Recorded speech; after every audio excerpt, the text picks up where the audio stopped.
നമ്മുടെ മെയിൻ താരം കഥാനായകൻ ആളിവിടെ ലാൻഡ് ചെയ്തിട്ടുണ്ട് കേട്ടോ. വർക്കൊക്കെ കഴിഞ്ഞിട്ട് സുനിയേട്ടൻ വന്നിരിക്കുകയാണ്. മുടിയൊക്കെ വെട്ടിയിട്ട് നല്ല ചുള്ളനായിട്ട് കുളിക്കാൻ വേണ്ടി പോവാനായിട്ട് ഇരിക്കുന്ന ഇരിപ്പാണ് കേട്ടോ. ബ്രഷ് ചെയ്യാനും കുളിക്കാനും ഒക്കെ ആയിട്ട്. അപ്പോൾ ഫോണിൽ എന്തൊക്കെയോ തോണ്ടിക്കൊണ്ടിരിക്കുന്നുണ്ട്. വീഡിയോയിൽ നോക്കാൻ പറഞ്ഞപ്പോൾ എന്താ പൊലിവ് കാണിക്കല്. എൻ്റെ പൊന്നോ, എന്താ പവറും പത്രാസും കാണിച്ചു. ഒന്ന് എത്തി നോക്കിയെന്ന് വേണമെങ്കിൽ പറയാം. കുളിയും തേവാരും ഒക്കെ കഴിഞ്ഞിട്ട് രാവിലത്തെ ചായ കുടിയും ബ്രേക്ക്ഫാസ്റ്റും ഒക്കെ കഴിച്ചിട്ട് ഞാനും സുനിയേട്ടനും കൂടി ഒന്ന് സപ്ലൈകോയി വരെ പോയതാണ് കേട്ടോ. കുറച്ച് സാധനങ്ങളൊക്കെ വാങ്ങാനുണ്ടായിരുന്നു.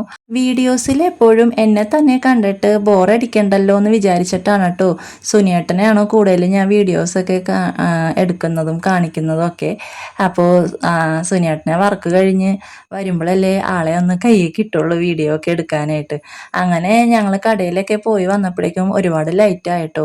പിന്നെ നല്ല വിശക്കൊന്നും ഉണ്ടായിരുന്നു. അപ്പോഴത്തേക്കുള്ള ഫുഡ് പാർസൽ വാങ്ങി വീട്ടിൽ വന്നിട്ടാണ് കേട്ടോ കഴിച്ചത്. എനിക്ക് ബിരിയാണിയും സുനിയേട്ടന് കൊച്ചിക്കാരുടെ ഫേമസ് ആയിട്ടുള്ള ഇറച്ചിച്ചോറാണ് കേട്ടോ. സുനിയേട്ടന് അത് ആ ഒരു ഐറ്റം ഒരുപാട് ഇഷ്ടമാണ്. അപ്പോൾ ഒരു പിടി ഞാൻ ടേസ്റ്റ് ഉണ്ടോ നോക്കുന്നുണ്ട് വാരി കൊടുത്തതാണ് കേട്ടോ വായിൽ.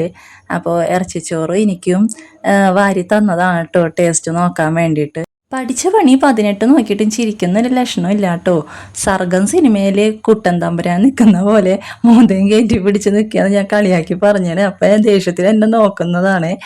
എന്തൊക്കെയായാലും സുനിയേട്ടൻ്റെ ഈ മോന്ത കയറ്റി പിടിച്ചുള്ള ആ ഒരു മുഖം കാണാനായിട്ട് ആ ഒരു ഗാംഭീര്യവും ആ ഒരു ഗൗരവവും സൂപ്പർ ലുക്ക് തന്നെയാണ് കേട്ടോ. വീഡിയോസൊക്കെ കാണുമ്പോൾ സുനിയേട്ടൻ്റെ വിശേഷങ്ങളൊക്കെ ഓരോരുത്തർ ചോദിക്കാറുണ്ട് കേട്ടോ. എന്നെക്കാളും കൂടുതൽ ഫാൻസ് സുനിയേട്ടനാണ് കേട്ടോ.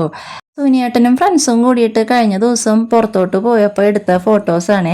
കണ്ടപ്പോൾ നല്ല ഭംഗിയുണ്ട്, രസം ഉണ്ടായിരുന്നു കേട്ടോ ഈ ഫോട്ടോസൊക്കെ കാണാനായിട്ട്. അപ്പോൾ വീഡിയോയിൽ ഇതും കൂടി ഉൾപ്പെടുത്തിയതാണ്. മിക്കവാറും ഈ വീഡിയോ സുനിയേട്ടൻ കാണുമ്പോൾ എൻ്റെ കാര്യത്തിൽ തീരുമാനമാകും.